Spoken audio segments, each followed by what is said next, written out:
ఈ రోజే డౌన్లోడ్ చేయండి. మీ ఫేవరెట్ షోస్ చూడండి. శరణ్యతో చెప్తానన్న విషయం చెప్పావా? శరణ్య నేను బెంగళూరు వెళ్తున్నాం కదా, అక్కడ ఖచ్చితంగా చెప్పేస్తాను. ఇంతకాలం ఇద్దరి మధ్య ఉన్న గ్యాప్ అతి త్వరలో అనురాగం అందమైన బంధంగా మారాలి. థ్యాంక్ యూ అమ్మా.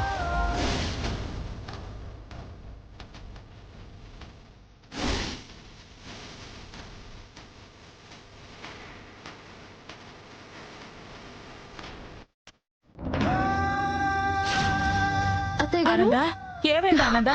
అయ్యో అత్తయ్య గారు,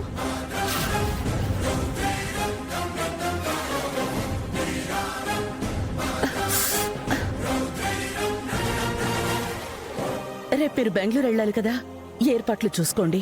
లేదత్తయ్య గారు, మేం వెళ్ళమండి. మిమ్మల్ని ఇలా వదిలేసి. అదే నాకు కావాల్సింది. నన్ను జాగ్రత్తగా చూసుకోవడానికి ఇంతమంది ఉన్నారు, ఏం పర్వాలేదు.